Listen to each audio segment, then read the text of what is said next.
Pro-government forces used tanks and rockets to bombard the Libyan town of Sirte in an effort to dislodge pro-Gaddafi fighters. Libya's interim government says the country can't go ahead with the democratic process until the town falls. The battle for Sirte rages on.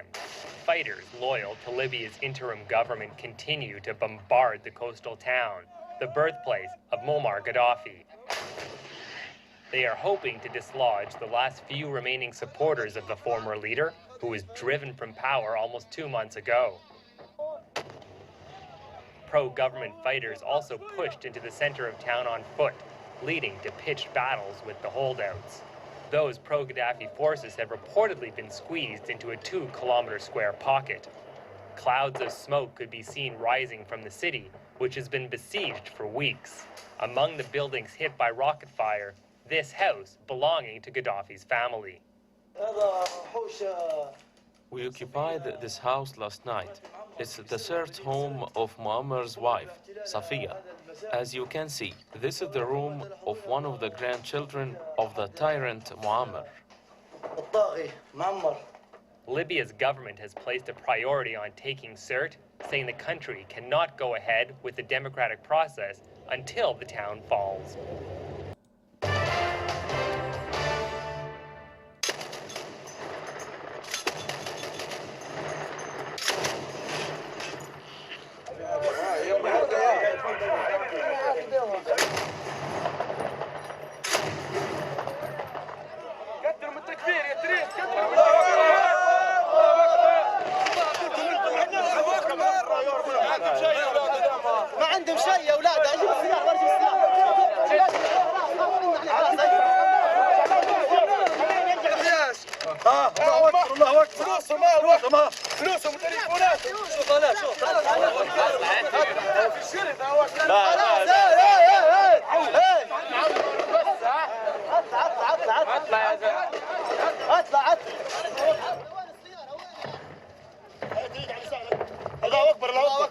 منين جبتوهم هذول؟ هذول عندنا داخل في اخر موقع الكتاب الداخلي. كانوا يضربوا النار ومسكناهم وتم سلمهم مباشرة. بستنى اركب حد يا اولاد. اركب حد علي. اركب حد بالله.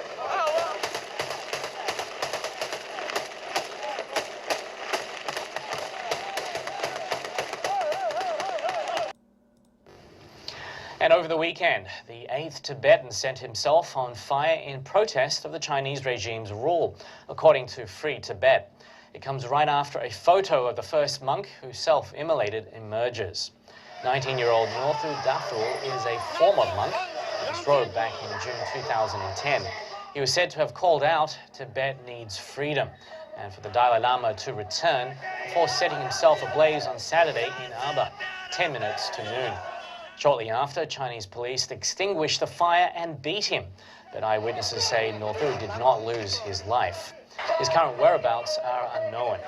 Calls to the Abu Prefecture Police Bureau went unanswered. This is the 8th protest of this nature, where young monks set themselves on fire in protest.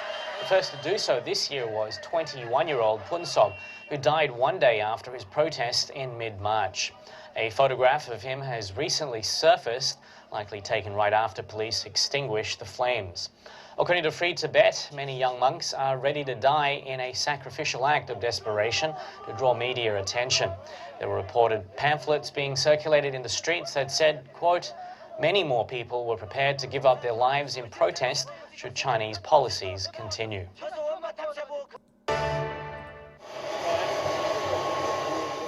British Foreign Minister William Hague arrives in Tripoli. He's here to reopen the UK's embassy in the capital, as well as cement ties with Libya's interim government. We are also increasing our contribution to security and stability in Libya.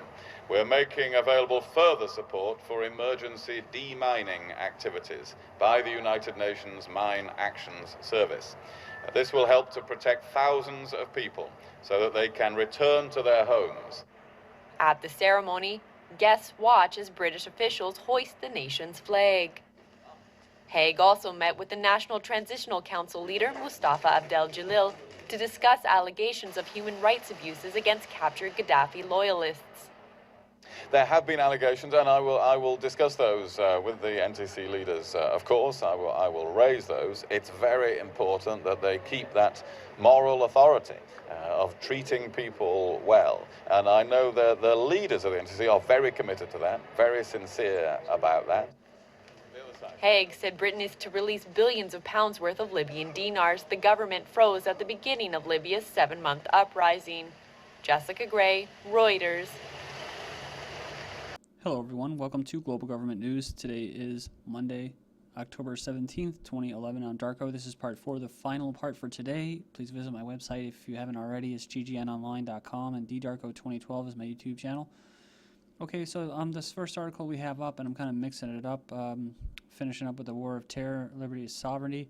At the end here, it says displaced black Libyans tell of beatings, expulsion at gunpoint. So after weeks on the run, thousands of black Libyans drive from their homes during the revolt against Muammar Gaddafi, have resurfaced across the country, finding refuge in a squalid camp. And so, yeah, it goes in here, it says they chased us with guns and knives, said one individual, and said that they were dodging hostile crowds across the country. Said they brought me to a house and beat me with electric cable to make me confess I worked for Gaddafi, even though I told them I never carried a gun. And so this is what? This is actually, in the beginning, this video that I showed you, suspected mercenaries captured in Sirte. So those were the individuals that were loaded onto trucks and that. Okay, so moving on here, Libyan government steps up security after clashes in capital. So after some pro-Gaddafi or loyalists or pro-Gaddafi people, whatever you want to call them, basically did their first little protest in Tripoli. Now they're going to send out security to try to squash any other pro-Gaddafi people, because there's plenty of them out there. And it says here, U.S. sending more contractors, i.e. mercenaries, to secure Libya's weapons stockpile. So as they were accusing all of these blacks in Libya as being mercenaries, the U.S. is sending their own mercenaries over there to basically take care of business and to help out with, quote, security. Syria seizes Israeli weapons. The Syrian security forces have seized Israeli weapons from armed groups responsible for the killing of hundreds of people across the country. And it goes on here, and it says that they were Israeli-made automatic weapons. This is proven, and we'll show it on TV channel. It says Syrian state television reported, said these are weapons used by armed opposition to kill sons of our nation. And when we keep moving on here, I have some more news in regards to Syria, and the next one is 9 more Syrian soldiers are killed. At least 9 Syrian soldiers have been killed, and many others have been injured in the latest outbreak of violence in the Arab country. And I do understand, I do realize that there are protesters that are being mixed in the middle of this, just like in Egypt and in Libya and stuff like that. But the fact is that it's always co-opted by international forces and intelligence agencies. And this is what's being done here. And this is one of those countries that is on the list in the Project for a New American Century, all up there with Libya, of course, and other countries like Iran. So it's not because this thing is grassroots and it's coming from people that want change. It's coming because Western powers want change, and they want a regime change in their favor so that they can take their resources. So, once the same thing happens like in Libya that you just saw with that individual Haig from Britain flying the Great Britain flag again, you'll see the same thing come in Syria, talking about mining rights or whatever. They were talking about oil and all that, so get the contracts flowing again. Yemen says local al-Qaida or al-Qaida chief and 6 others was killed in a U.S. airstrike, and they killed the immediate chief for al-Qaeda's Yemeni branch along with 6 other militants. The Defense Ministry and security officials said Saturday, and the second high-profile American missile attack in many weeks to target the terror group in the country. This is, of course, the new theater that I was talking about with Somalia. And this is also, of course, basically the drone strikes. We're going to get moving here, and the next one up is U.S. scraps plan to keep U.S. troops in Iraq past December 31st withdrawal deadline. U.S. is abandoning plans to keep U.S. troops in Iraq past a year-end withdrawal deadline. AP's learned the decision to pull out fully, like that nice sexual innuendo, by January will effectively end more than 8 years of U.S. involvement in the Iraq war, despite ongoing concerns about its security forces and potential for instability. So, just basic crap that they have to throw in there, saying that we need to be there because, well, hey, we started it.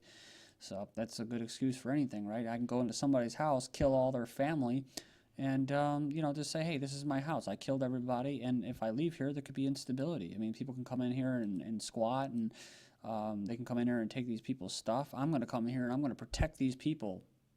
It says here, leading U.S. lawmaker warns of Iran's collision course.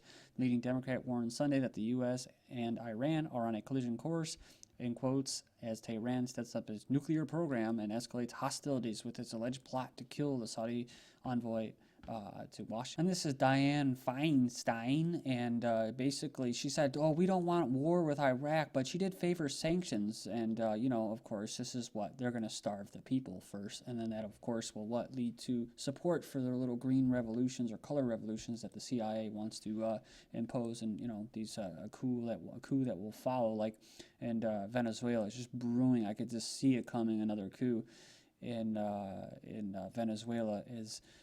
Chavez is going back and forth for his chemo treatments. But yeah, so this typical stuff with sanctions, but it's to starve them out first, and that's just the old school tactic, I guess you can say. So next up, we have Iran's supreme leader calls U.S. accusations meaningless. Iran's supreme leader Ayatollah Ali Khamenei said on Saturday U.S. accusations that 2 Iranians planned to assassinate the Saudi Arabian ambassador to Washington were, quote, meaningless. Said a meaningless and nonsensical accusation has been raised against a few Iranians in America, which is made into an excuse to present the Islamic Republic as a supporter of terrorism. And he said it didn't work and it won't work. And he goes on there and he says they undertake such conspiracies on a regular basis to no avail, and said that they want to isolate Iran, but it's they who have isolated themselves. Next up, we have Fox's aides plot to topple Iran chief. It says here, Sidekick Werritty met dissidents and spies and was even briefed by MI6. It says Mr. Werritty, 33, was highly regarded by the feared Israeli intelligence service Mossad, who believed he was the defense secretary's chief of staff. So you can go in there and check that out. I'm finishing up here. Big U.S. airlift drill starts Monday. Fresh Hamas demands for Gilad Shalit. So launches a large-scale exercise over the Middle East, deploying 41 giant transports on October 17th, as today, the day before the Israeli soldier Gilad Shalit is scheduled to be released by Hamas.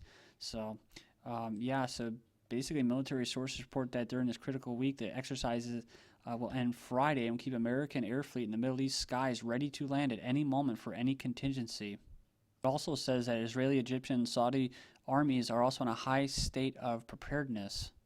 China to import Iran gas via Pakistan. So the managing director of the National Iranian Gas Export Company says Pakistan wants to transfer Iran's gas, and China is eager to import it. So U.S. mobilizes forces along Pakistani border. The U.S. has deployed hundreds of troops along Afghan's border with Pakistan tribal region. Just remember, Mr. Panetta, the new Department of Defense director, ex-CIA director, said we are officially at war with Pakistan. So it only took a year or 2 years of drone bombing people, civilians in that, for us to finally know that it's really happening. So, and now we have troops over there. Well, they're probably already in there. Pakistan warns the U.S. on drone attacks. Pakistan has warned the U.S. about ongoing non-UN sanctioned airstrikes in its tribal regions, insisting that there are no agreements between Washington and Islamabad over the drone attacks. He said any aggression against Pakistan would be dealt with full force, the Pakistan defense minister said, and he said that the attacks are, quote, unacceptable. Says Uganda President, U.S. troops not sent in to fight. Says here that the U.S. military personnel being sent to Uganda helped to fight the rebel group. The Lord's Resistance Army will not participate in actual fighting. And then look at this, Uganda, this is from the Africa.com website. Walk to work, tear gas, gunshots rocked downtown Kampala. So tear gas gunshots have been heard Monday morning. Police battled to disperse protesters attempting to take part in the walk-to-walk demonstration. Kenyan troops enter Somalia as rebels warn of defeat. So Kenyan troops and tanks crossed the border into war-torn Somalia Sunday to attack the Islamist Shabab rebels accused of kidnapping foreigners, who in turn warned Kenya its soldiers face the pain of bullets. Al-Shabaab warns Kenya of reprisals if Somalia deployment continues. And look at this, Kenyan helicopter crashes near Somalia. And this is just as they just got there, and they got shot down. That was the last report, 70 Somalis killed. Now it's 27 Somalis killed in a U.S. drone. One of the things I was thinking was, man, that's a lot of organs to be harvested. I hope that's not what they're doing. Man in wheelchair shot to death by Phoenix police. And they approached a man over domestic dispute who became belligerent and initially wheeled away from them. And of course, he drew out a gun and got man jailed for racist internet posts about football. And there's alleged breakaway Amish groups cutting the hair and beards off of Amish people. And I wonder if this is actually provocateurs kind of getting the Amish to go to the authorities. Thank you.